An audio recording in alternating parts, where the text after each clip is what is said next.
Sifat jaiz bagi Allah adalah di sini disebutkan ma'amkana ijadan i'daman. Artinya mengadakan sesuatu yang mungkin atau meniadakan sesuatu yang mungkin. Dengan bahasa yang sangat masyhur tentang sifat ini adalah fi'lu kulli mumkinin au tarkuhu. Jadi sifat jaiz bagi Allah itu adalah satu, yaitu fi'lu kulli mumkinin au tarkuhu. Melakukan sesuatu yang mungkin secara akal atau tidak melakukannya. Menciptakan sesuatu yang mungkin secara akal atau tidak menciptakannya.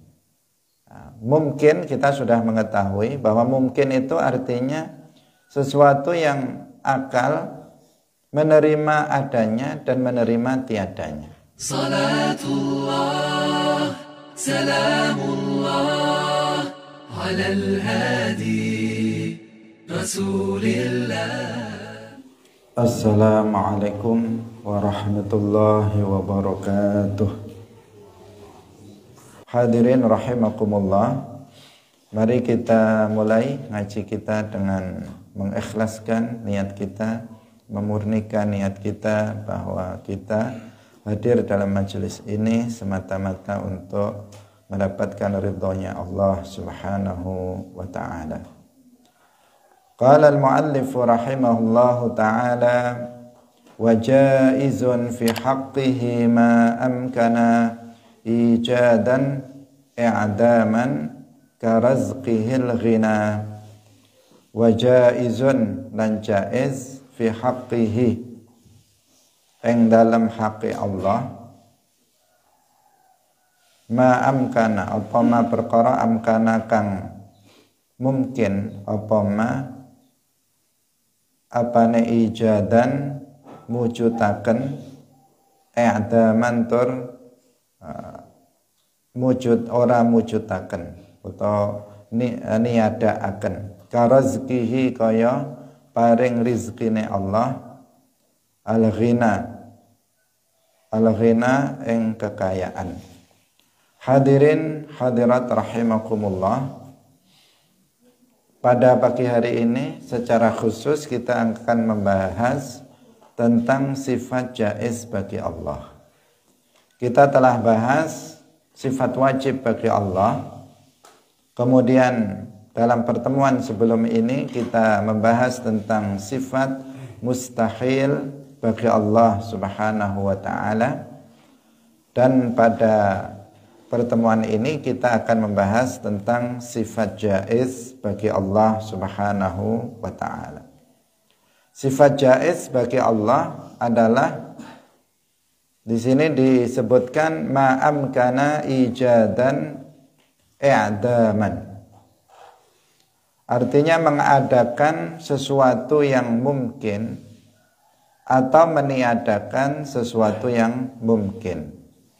Dengan bahasa yang sangat masyhur tentang sifat ini adalah fi'lu kulli mumkinin au tarkuhu.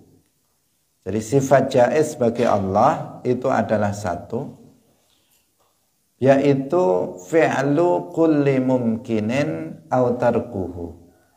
Melakukan sesuatu yang mungkin secara akal atau tidak melakukannya. Menciptakan sesuatu yang mungkin secara akal atau tidak menciptakannya. Mungkin kita sudah mengetahui bahwa mungkin itu artinya sesuatu yang akal menerima adanya dan menerima tiadanya. Sesuatu yang akal menerima ini bisa saja ada dan bisa tidak ada. Bisa ada, bisa tiada. Itu namanya sesuatu yang mungkin. Artinya makhluk ini. Makhluk alam semesta ini semuanya adalah sesuatu yang mungkin adanya dan mungkin tidak adanya. Akal menerima adanya dan akal menerima tiadanya. Nah, sifat jaiz bagi Allah adalah melakukan atau tidak melakukan sesuatu yang mungkin akli, atau menciptakan sesuatu yang mungkin akli atau tidak menciptakannya. Itu yang sifat jaiz bagi Allah Subhanahu wa ta'ala. Apabila kita uraikan, kita jelaskan agar kita bisa memahaminya, karena jika sampai di sini maka biasanya tidak paham bagaimana maksud dari fi'lu kulli mumkinin au tarkuhu. Di sini yang pertama yang diberikan contoh di sini adalah karazqihi al-ghina, yaitu seperti memberikan rizki kepada para hambanya. Rizki artinya adalah ma yanfa'u walau kana haraman, sesuatu yang bermanfaat meskipun itu haram, namanya rizki menurut Ahlus Sunnah wal Jamaah. Sehingga ada dalam Ahlus Sunnah wal Jamaah rizki itu rizki yang halal, ada rizki yang haram. Kalau rizki itu yanfa'u hissan wa ma'nan, maka itulah rizki yang halal. Rizki yang halal itu ma yanfa'u hissan wa ma'nan, yang memberikan manfaat baik secara fisik maupun secara non fisik. Ketika seseorang memakan makanan yang memakan rizki yang halal, secara fisik badannya bisa tambah kuat, badannya bisa tambah gemuk, badannya bisa tambah tinggi dan sebagainya secara fisik. Dan secara maknawi makanan itu akan menjadikan dia mudah atau ringan dalam melakukan kebaikan-kebaikan. Itu rizki yang halal. Ada rizki yang haram, yaitu ma yanfa'u hissan faqat la ma'nan. Sesuatu yang bermanfaat hanya secara fisik, tidak secara maknawi. Secara fisik seseorang yang memakan makanan hasil curian misalnya atau hasil korupsi, maka secara fisik badannya bisa gemuk, badannya bisa tumbuh dengan baik, badannya bisa kuat. Tetapi secara maknawi dia akan menjauhkan seseorang dari kebaikan-kebaikan. Kalau dia santri akan sulit dalam menghafal, sulit dalam memahami, sulit dalam menerima nasihat, berat dalam melakukan misalnya ketaatan kepada Allah Subhanahu wa ta'ala. Tapi bukan ini pembahasan kita. Jaiz bagi Allah memberikan rizki kepada para hambanya atau tidak memberikan rizki kepada para hambanya. Jaiz bagi Allah memberikan rizki kepada sebagian hambanya dengan rizki yang banyak, dan jaiz bagi Allah untuk memberikan rizki kepada sebagian hambanya dengan rizki yang sedikit. Sebelum seseorang itu diberikan rizki oleh Allah, maka jaiz bagi Allah untuk memberikannya rizki atau tidak memberikannya rizki. Tetapi Allah Subhanahu wa ta'ala itu memberikan rizki kepada semua makhluknya yang hidup di atas bumi ini. Dalam Al-Quran disebutkan wa ma min dabbatin fil ardi illa 'ala Allahi rizquha. Tidak ada yang melata di atas bumi ini kecuali telah ditetapkan rizkinya oleh Allah Subhanahu wa ta'ala. Dan ini adalah bifadlillah, dengan fadlnya Allah. Memberikan rizki kepada para hambanya itu tidak wajib bagi Allah Subhanahu wa ta'ala. Jika Allah berkehendak maka Allah memberikannya. Jika Allah tidak berkehendak untuk memberikannya, maka Allah tidak memberikan rizki itu kepada hambanya. Tapi nyatanya Allah menjamin setiap manusia yang hidup dengan rizki. Meskipun sebagian diberikan rizki yang banyak dan sebagian diberikan rizki yang sedikit. Allah memberikan rizki kepada hambanya itu jaiz bagi Allah, bukan sesuatu yang wajib bagi Allah Subhanahu wa ta'ala. Jika Allah berkehendak, Allah memberikannya. Jika Allah tidak berkehendak untuk memberinya, maka tidak memberinya. Tetapi nyatanya Allah memberikannya. dan Allah memberikan rizki kepada para hambanya, itu bukan merupakan kewajiban bagi Allah, tetapi fadlun minallah, karunia, sesuatu yang diberikan oleh Allah secara cuma-cuma kepada hambanya, para hambanya. Dan dalam memberikan rizki kepada para hambanya, jaiz bagi Allah untuk memberikan rizki kepada sebagian dengan rizki yang banyak, dan kepada sebagian dengan rizki yang sedikit. Tidak ada kewajiban bagi Allah untuk memberikan rizki kepada para hambanya dengan rizki yang banyak. Tidak. Tetapi itu adalah sesuatu yang jaiz bagi Allah subhanahu wa ta'ala. Ini yang dimaksud dengan sifat jaiz bagi Allah. Melakukan sesuatu yang mungkin atau tidak melakukannya. Contohnya memberikan rizki kepada para hambanya atau tidak memberikan rizki kepada para hambanya, itu jaiz bagi Allah sebelum Allah subhanahu wa ta'ala menetapkan bahwa setiap yang hidup di alam semesta ini Allah menjamin rizkinya. Memberikan rizki kepada sebagian dengan rizki yang banyak atau rizki yang sedikit, itu adalah jaiz bagi Allah, bukan merupakan kewajiban bagi Allah subhanahu wa ta'ala, sesuai dengan kehendak Allah subhanahu wa ta'ala. Nah, ini satu contoh yang dicontohkan oleh muallif rahimahullahu ta'ala dalam kitab ini. Hadirin rahimakumullah. Contoh yang lain agar kita lebih mudah memahaminya. Menciptakan alam semesta ini. Alam semesta ini tadi kita katakan sebagai sesuatu yang mungkin akli. Akal menerima adanya dan menerima tiadanya. Tapi alam semesta ini ada apa tidak? Alam semesta ini ada. Ada, dan kita bisa merasakannya dengan panca indera kita. Kita bisa melihatnya, kita bisa mendengarnya, kita bisa merasakannya. Alam semesta ini ada, nyata bahwa alam semesta ini ada. Sebelum alam semesta ini tercipta, diciptakan oleh Allah subhanahu wa ta'ala, jaiz bagi Allah untuk menciptakan alam semesta ini atau tidak menciptakannya. Sebelum alam semesta ini ada, jaiz bagi Allah untuk menciptakan alam semesta atau tidak menciptakan alam semesta. Ini namanya apa? Jaiz, sifat jaiz. Jaiz bagi Allah untuk menciptakan alam semesta ini atau tidak menciptakan alam semesta ini. Tetapi Allah menciptakan alam semesta ini bifadlillah, dengan fadlnya Allah subhanahu wa ta'ala. Bukan kewajiban Allah untuk menciptakan alam semesta ini, tetapi Allah dengan fadlnya Allah menciptakan alam semesta ini. Bisa dipahami?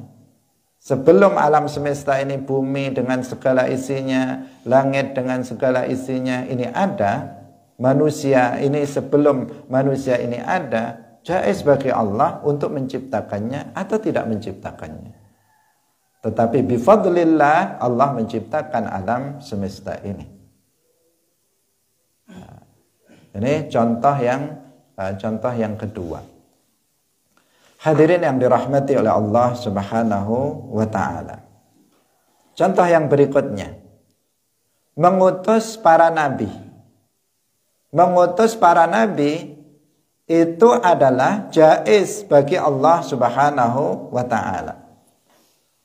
Sebelum Allah mencipta atau sebelum Allah mengutus para nabi, mulai dari nabi yang pertama yaitu Nabi Adam alaihi salam sampai dengan nabi yang terakhir yaitu Nabi Muhammad sallallahu alaihi wasallam, jaiz bagi para nabi untuk mengutus para nabi atau tidak mengutus para nabi. Bukan merupakan kewajiban bagi Allah untuk mengutus para nabi. Jaiz bagi Allah untuk mengutus para nabi atau tidak mengutus para nabi. Tetapi Allah dalam kenyataannya Allah subhanahu wa ta'ala mengutus para nabi. Mubasyirina wa munzirin. Faba'atsallahu an-nabiyyina mubasyirina wa munzirin. Allah mengutus para nabi mubasyirin untuk memberikan kabar gembira kepada mereka yang mau masuk Islam dan mau taat kepada Allah Subhanahu wa taala dengan pahala dan surga nanti pada hari kiamat. Wa munzirin, dan memberikan peringatan kepada mereka yang kafir, yang tetap dalam kekufurannya dan bermaksiat kepada Allah dengan azab dan neraka nanti di akhirat.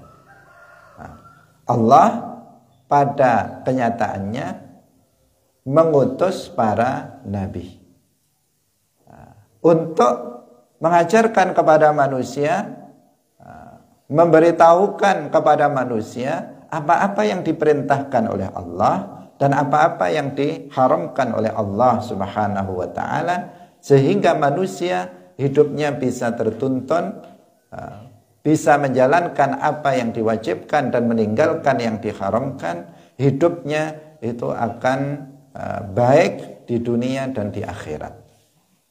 Dengan sebab apa? Para tuntunan dari para nabi ini. Dan mengutus para nabi ini adalah fadlun minallah, bukan kewajiban dari Allah. Karena sebelum diutusnya para nabi, maka jaiz bagi Allah untuk mengutusnya atau tidak mengutusnya. Jaiz bagi Allah untuk mengutus para nabi atau tidak mengutus para nabi. Tetapi bifadlillah, Allah mengutus para nabi untuk kebaikan, kemaslahatan, kehidupan umat manusia di dunia maupun di akhirat. Karena seandainya Allah Subhanahu wa taala tidak mengutus para nabi, karena itu jaiz bagi Allah, seandainya Allah tidak mengutus para nabi, niscaya manusia akan ada dalam kegelapan. Manusia akan ada dalam kebodohan. Manusia tidak akan mengetahui mana yang hak dan mana yang batil. Manusia tidak akan bisa mengetahui mana yang haram, mana yang halal. Tetapi bifadlillah, dengan fadlnya Allah Subhanahu wa taala, Allah mengutus para nabi sehingga manusia tertuntun kehidupannya di dunia ini sehingga mendapatkan kebaikan di dunia dan kebaikan di akhirat. Jadi mengutus para nabi itu jaiz bagi Allah, bukan sesuatu yang wajib bagi Allah. Hadirin rahimakumullah. Maka diutusnya para nabi ini merupakan nikmat bagi kita. Merupakan nikmat yang Allah anugerahkan kepada kita. Fadlun minallah. Karena dengan diutusnya para nabi, maka manusia ini kemudian bisa menjadi baik kehidupannya dan mendapatkan keselamatan nanti di akhirat. Hadirin yang dirahmati oleh Allah Subhanahu wa taala. Bisa difahami ya? Nah, ini contoh. Kita contohkan yang lain lagi tentang masalah sesuatu yang jaiz bagi Allah Subhanahu wa taala. Yaitu contoh yang lain adalah memberikan nikmat kepada para hambanya. Memberikan nikmat-nikmat kepada para hambanya. Jaiz bagi Allah Subhanahu wa taala untuk memberikan nikmat atau tidak memberikan nikmat. Ini jaiz bagi Allah, bukan merupakan kewajiban bagi Allah untuk memberikan nikmat kepada para hambanya. Kita melihat bahwa manusia di bumi ini, di dunia ini, ada sebagian mereka yang mendapatkan kenikmatan-kenikmatan dari Allah Subhanahu wa taala. Tetapi di sisi lain ada orang-orang yang tidak mendapatkan kenikmatan-kenikmatan dari Allah. Baik kenikmatan duniawi maupun kenikmatan dalam agama dan akhirat. Ada sebagian orang secara duniawi ketika dia dilahirkan dalam keluarga yang kaya raya, yang hartanya itu tidak habis dimakan 7 turunan. Sudah lahir begitu, sudah ada mobilnya, sudah rumahnya mewah, sudah semuanya serba cukup. Bapaknya ada, ibunya ada, semuanya sehat-sehat, semuanya baik-baik. Enak sekali hidupnya.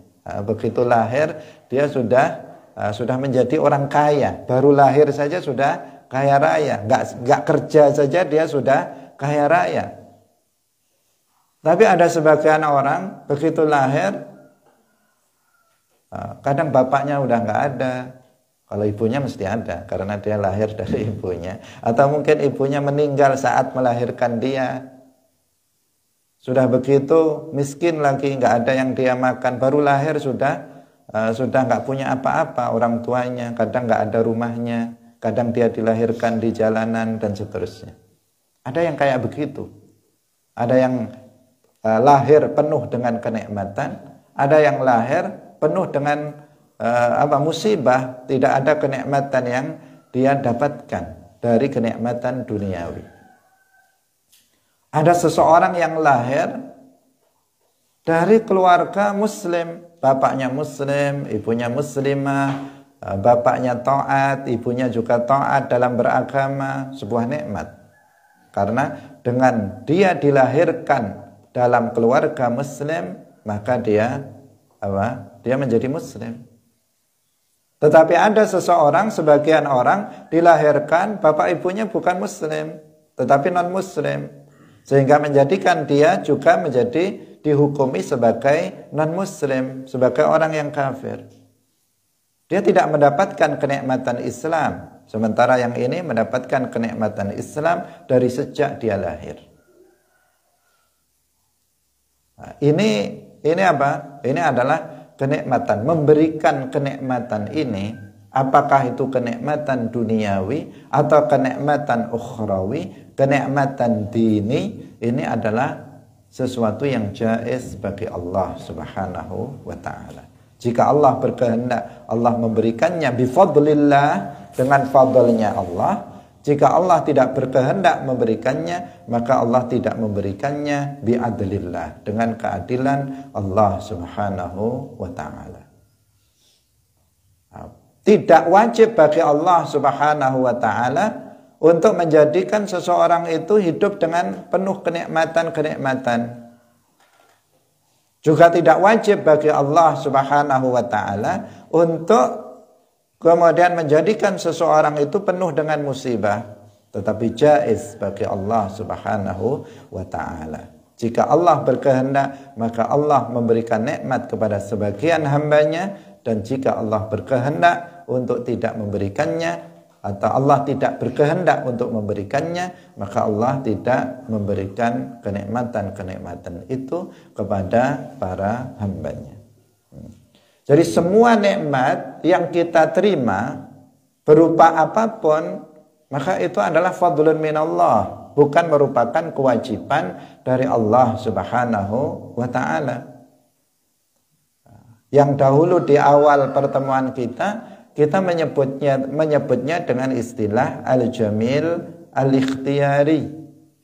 Al-jamil al-ikhtiyari adalah kenikmatan yang Allah anugerahkan, yang itu bukan merupakan kewajiban bagi Allah Subhanahu wa ta'ala. Allah ta'ala menganugerahkannya kepada kita secara cuma-cuma. Bukan sebuah kewajiban, tetapi dia memberikannya kepada kita. Allah nggak wajib memberikan hidup kepada kita. Jaiz bagi Allah untuk menjadikan kita hidup atau mati. Tetapi Allah memberikannya, namanya fadlun minallah. Allah tidak wajib memberikan kesehatan kepada kita. Ini adalah jaiz bagi Allah untuk membuat kita sehat atau sakit. Tetapi Allah menjadikan kita sehat.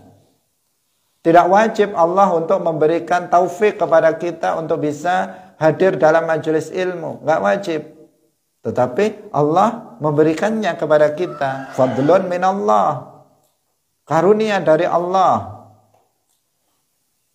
Untuk menjadi seorang muslim, menjadikan kita sebagai seorang muslim bukan kewajiban bagi Allah, tetapi Allah menjadikan kita sebagai seorang muslim. Ini adalah fadlun minallah.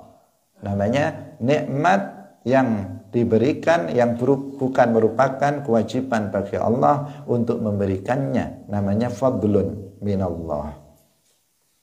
Sehingga karenanya kita wajib untuk bersyukur kepada Allah atas nikmat-nikmat tersebut. Secara lisan kita mengatakan alhamdulillah. Alhamdulillah. Meskipun mengucapkan alhamdulillah itu adalah asyukrul mandub, syukur yang disunnahkan, bukan syukur yang diwajibkan. Alhamdulillah saya hidup. Allah itu nggak wajib untuk menjadikan saya hidup, tapi saya hidup. Allah memberi saya kehidupan. Alhamdulillah. Alhamdulillah saya sakit. Allah itu nggak wajib untuk menjadikan saya sehat, tetapi saya sehat tidak sakit, maka alhamdulillah. Alhamdulillah. Saya bisa makan, saya bisa minum. Memberi makan, memberi minum kepada saya bukan kewajiban bagi Allah, tetapi Allah memberikannya fadlun minhu, fadl dari Dia, maka kita mengatakan alhamdulillah. Kita bisa hadir dalam majelis ilmu seperti ini, alhamdulillah, karena memberikan taufik untuk bisa hadir dalam majelis ilmu ini. Itu bukan kewajiban Allah untuk memberikannya kepada kita, tetapi Allah memberikannya kepada kita fadlun minallah, sebagai fadl dari Allah, maka kita katakan alhamdulillah, dan seterusnya. Jadi memberikan nikmat-nikmat atau tidak memberikan nikmat-nikmat itu adalah jaiz bagi Allah Subhanahu wa ta'ala, bukan merupakan kewajiban dari Allah Subhanahu wa ta'ala. Karena itu tidak bisa seseorang itu protes kepada Allah Subhanahu wa ta'ala atas sesuatu yang ditakdirkan untuknya. Orang yang misalnya terlahir dalam keadaan tadi itu, dalam keadaan miskin, sakit-sakitan misalnya, dia tidak bisa protes kepada Allah. Ya Allah, dia mengatakan misalnya, ya Allah, kenapa Engkau ciptakan saya dalam keadaan miskin, dalam keadaan sakit-sakitan. Gak bisa dia protes kepada Allah, karena gak wajib bagi Allah untuk menjadikan dia sebagai orang yang hidup dengan penuh nikmat. Bukan kewajiban bagi Allah untuk memberikan kenikmatan kepadanya. Tetapi Allah memberikan nikmat kepada sebagian hamba, itu adalah fadlun minallah, dan memberikan kesengsaraan, musibah kepada sebagian hamba, itu adalah bi'adlillah, dengan keadilan Allah Subhanahu wa ta'ala, dan bukan merupakan kezaliman bagi Allah Subhanahu wa ta'ala. Sebab Allah Subhanahu wa ta'ala tidak zalim kepada para hambanya. Wa ma rabbuka bizallamin lil 'abid, dan tidaklah Tuhanmu itu berbuat zalim kepada para hambanya. Karena sama sekali tidak tergambarkan dalam benak kita, tidak tergambarkan dalam benak kita bahwa Allah Subhanahu wa ta'ala itu zalim kepada para hambanya. Kenapa? Karena zalim itu artinya melakukan tasarruf terhadap milik yang lainnya tanpa seizinnya, menurut sebagian definisi daripada zulm. Yaitu apa? Melakukan sebuah tindakan terhadap milik orang lain, milik selainnya, dengan tanpa izinnya. Itu namanya berbuat zulm. Nah, ketika seseorang itu misalnya melakukan suatu perbuatan terhadap miliknya orang lain dengan tanpa izinnya, perbuatan semacam itu adalah perbuatan yang zulm. Misalnya saya membawa misalnya sepeda kamu, kemudian sepeda kamu ini saya gunakan untuk melakukan sesuatu tanpa dengan seizin kamu. Nah, maka ini perbuatan ini namanya perbuatan zulm. Nah, kezoliman, namanya kezoliman. Sedangkan segala sesuatu di alam semesta ini atau bahkan alam semesta ini seluruhnya adalah milik Allah Subhanahu wa ta'ala. Manusia itu milik Allah. Semua makhluk ini milik Allah. Semua yang dimiliki manusia juga milik Allah. Bumi dengan segala isinya ini milik Allah. Langit dengan segala isinya ini milik Allah. Maka Allah Subhanahu wa ta'ala itu melakukan apa saja sesuai dengan apa yang dikehendakinya terhadap apa yang dimilikinya. Fa'alul lima yurid. Allah melakukan apa saja sesuai dengan apa yang dikehendaki oleh Allah Subhanahu wa ta'ala. Kenapa?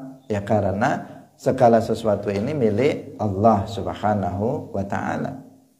Sehingga nggak ada yang melarang Allah dan juga tidak ada yang memerintahkan Allah, karena semuanya adalah milik Allah. Nggak bisa seseorang melarang Allah untuk melakukan sesuatu perbuatan, dan tidak ada seseorang yang bisa memerintahkan Allah agar melakukan suatu perbuatan tertentu.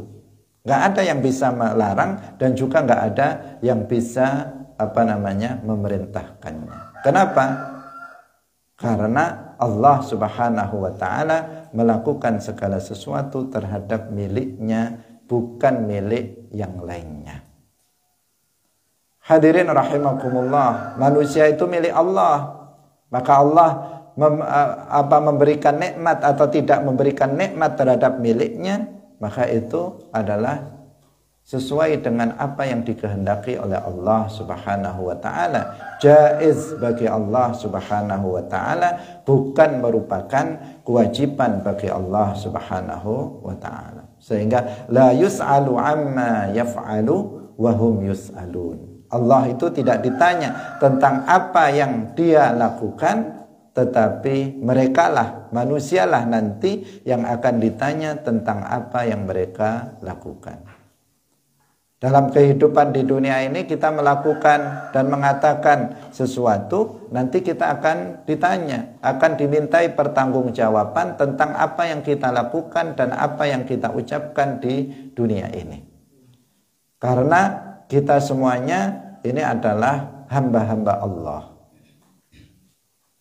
yang harus tunduk kepada perintah, menjalankan apa yang diperintahkan oleh Zat yang memiliki kita, yang menciptakan kita, dan harus meninggalkan sesuatu yang dilarang oleh Zat yang memiliki kita, yang menciptakan kita, yaitu Allah Subhanahu wa ta'ala. Sementara Allah Subhanahu wa ta'ala adalah pemilik mutlak alam semesta ini, maka Allah Subhanahu wa ta'ala fa'alul lima yurid, melakukan apa saja sesuai dengan apa yang dikehendakinya. Hadirin yang dirahmati oleh Allah Subhanahu wa ta'ala, sehingga tidak tergambarkan bahwa Allah itu enggak adil. Allah itu maha adil. Karena tidak berlaku definisi zulam bagi Allah Subhanahu wa ta'ala. Hadirin yang dirahmati oleh Allah Subhanahu wa ta'ala. Contoh yang lain dari sesuatu yang jaiz bagi Allah Subhanahu wa ta'ala, yaitu memasukkan seseorang hamba ke dalam surga. Itu adalah jaiz bagi Allah Subhanahu wa ta'ala. Bukan merupakan kewajiban bagi Allah untuk memasukkan setiap hambanya ke dalam surga. Karena itu seseorang itu masuk surga itu adalah bifadlillah. Seseorang masuk surga itu apa? Bifadlillah, dengan karunia Allah, anugerah Allah. Bukan pada hakikatnya, bukan dengan amalnya. Seseorang masuk surga itu bifadlillah, birahmatillah, bukan bi'amalihi, bukan dengan amalnya. Pada hakikatnya seperti itu. Kenapa? Karena memasukkan surga kepada sebagian hambanya itu jaiz bagi Allah Subhanahu wa ta'ala, bukan merupakan kewajiban bagi Allah Subhanahu wa ta'ala. Sehingga sebagian hamba yang dikehendaki oleh Allah Subhanahu wa ta'ala untuk masuk ke dalam surga, maka Allah Subhanahu wa ta'ala memberikan kenikmatan-kenikmatan kepada orang tersebut untuk bisa berupa taufik, berupa hidayah untuk melakukan amalan-amalan penduduk surga. Seseorang yang dikehendaki oleh Allah Subhanahu wa ta'ala, ditetapkan oleh Allah Subhanahu wa ta'ala sebagai ahlul jannah, sebagai penduduk surga, maka Allah memberikan hidayah kepadanya untuk menjadi sebagai seorang muslim, memberikan taufik kepadanya untuk melakukan hal-hal yang diwajibkan dan meninggalkan hal-hal yang diharamkan oleh Allah Subhanahu wa ta'ala, sehingga dengan sebab itu dia masuk ke dalam surga. Berarti hakikatnya apa? Hakikatnya seseorang itu masuk surga bifadlillah, birahmatillah, bukan dengan amalnya. Sebab yang menjadikan dia beramal dengan amalan penduduk surga berupa adaul wajibat wajtinabul muharramat, itu adalah taufik Allah Subhanahu wa ta'ala. Amalan penduduk surga itu apa? Misalnya hadir dalam majelis ilmu, itu amalan penduduk surga. Seseorang hadir dalam majelis ilmu itu kenapa? Bitaufiqillah, karena taufik Allah. Kalau tidak, maka dia tidak akan bisa hadir dalam majelis ilmu. Amalan penduduk surga itu apa? Contohnya, melakukan sholat 5 waktu. Seseorang, kenapa dia melakukan sholat 5 waktu? Karena dia mendapatkan taufik dari Allah Subhanahu wa ta'ala. Jika seseorang tidak mendapatkan taufik dari Allah, maka dia nggak akan sholat 5 waktu. Amalan penduduk surga itu apa? Puasa Ramadan. Kenapa seorang itu melakukan puasa Ramadan? Karena mendapatkan taufik dari Allah Subhanahu wa ta'ala. Jika Allah tidak memberikan taufik kepadanya, niscaya dia tidak akan melakukan puasa Ramadan. Dan demikian juga bentuk ketaatan-ketaatan yang lainnya. Seseorang itu melakukannya karena taufik dari Allah Subhanahu wa ta'ala. Maka pada hakikatnya seseorang itu masuk ke dalam surga bifadlillah. Bifadlillah. Jika Allah berkehendak, maka Allah memasukkan sebagian hambanya ke dalam surga dengan kemudian memberikan hidayah dan taufik kepadanya, sehingga dia kemudian masuk Islam dan melakukan amalan-amalan penduduk surga, dan dengan sebabnya dia masuk ke dalam surga.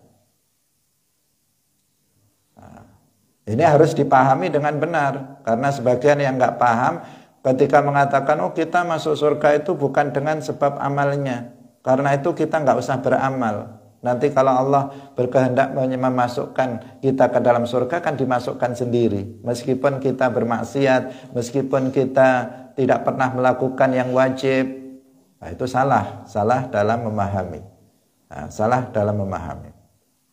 Karena jika Allah Subhanahu wa ta'ala berkehendak dengan fadlnya memasukkan manusia ke dalam surga, maka Allah akan memberikannya hidayah, maka Allah akan memberikannya taufik untuk kemudian bisa beramal dengan amalan penduduk surga, menjalankan yang wajib dan meninggalkan perkara-perkara yang haram. Salah satu tanda bahwa seseorang itu dikehendaki oleh Allah Subhanahu wa ta'ala akan menjadi penduduk surga adalah dia mendapatkan hidayah dan taufik dari Allah Subhanahu wa ta'ala. Itu sebagai tandanya. Sebagai tanda, kebalikannya, sebagai tanda bahwa seseorang itu akan menjadi penduduk neraka, maka Allah Subhanahu wa ta'ala tidak memberikannya taufik, Allah Subhanahu wa ta'ala tidak melindunginya dari perbuatan kufur dan perbuatan maksiat-maksiat. Itu tanda bahwa Allah Subhanahu wa ta'ala berkehendak dia menjadi ahlun nar. Allah menyesatkan dia dalam kekufuran, dalam kemaksiatan-kemaksiatan. Hadirin yang dirahmati oleh Allah Subhanahu wa ta'ala. Jadi memasukkan hamba ke dalam surga itu adalah jaiz bagi Allah Subhanahu wa ta'ala, bukan merupakan kewajiban bagi Allah Subhanahu wa ta'ala.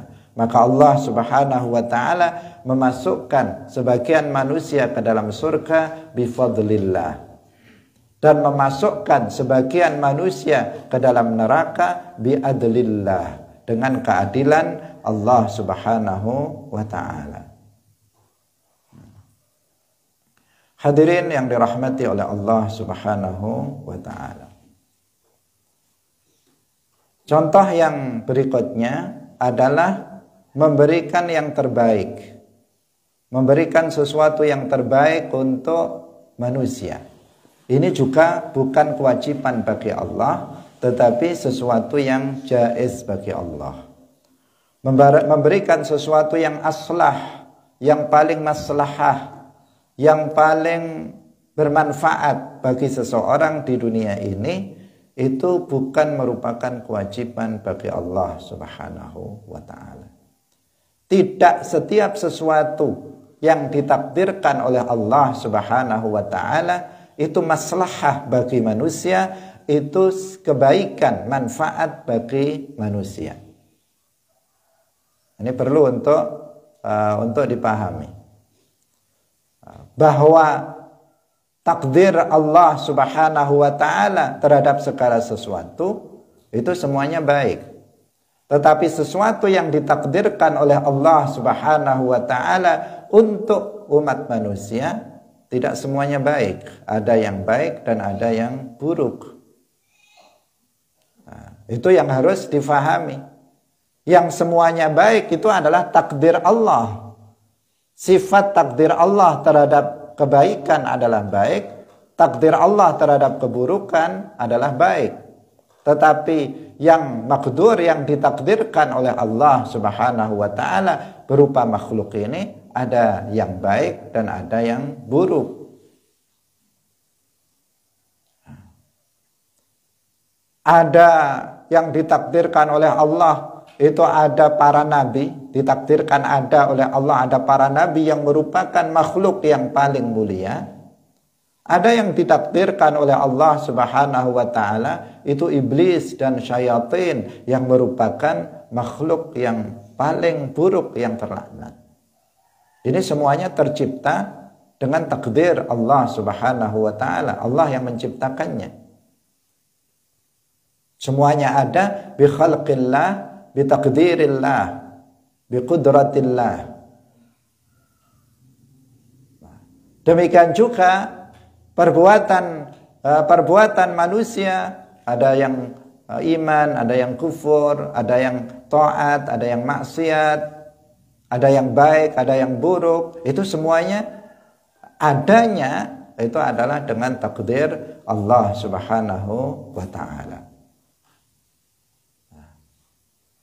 Membuat sesuatu yang aslah, yang terbaik untuk manusia, itu bukan merupakan kewajiban bagi Allah Subhanahu wa ta'ala.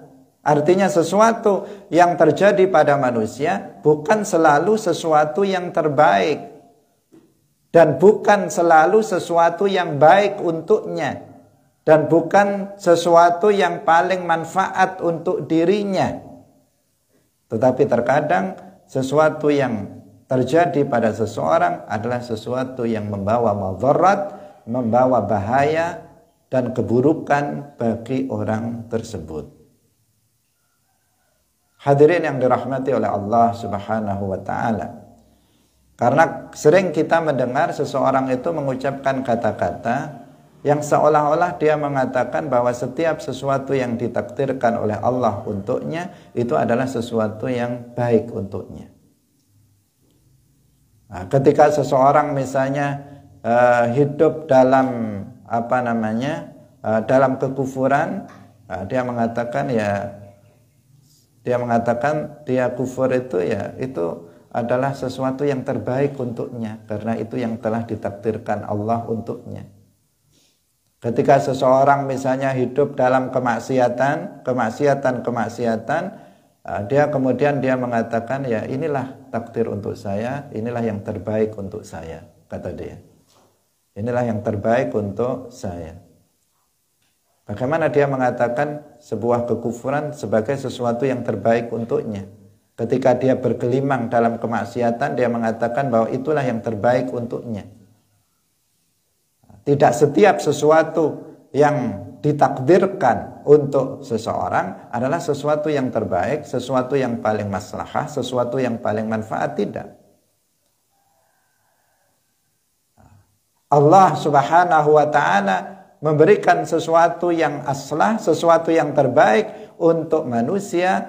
Itu bukan merupakan kewajiban bagi Allah, tetapi sesuatu yang jaiz bagi Allah. Jika Allah Subhanahu wa ta'ala berkehendak, maka Allah Subhanahu wa ta'ala memberikan sesuatu yang terbaik untuk sebagian hambanya. Jika Allah berkehendak, maka Allah Subhanahu wa ta'ala tidak memberikan sesuatu yang terbaik untuk para hambanya. Dan nyatanya seperti itu. Sebagian orang ada yang diberikan nikmat-nikmat, dia sudah nikmat bisa memahami ilmu agama, dia diberikan nikmat taufik, dia diberikan nikmat-nikmat duniawi bahkan lengkap. Dan itu sesuatu yang aslah dan anfa' untuk dia di dunia dan juga di akhirat. Tetapi ada juga seseorang yang dalam kehidupannya dia penuh kekufuran, penuh dengan kemaksiatan, jauh dari majelis ilmu dan seterusnya.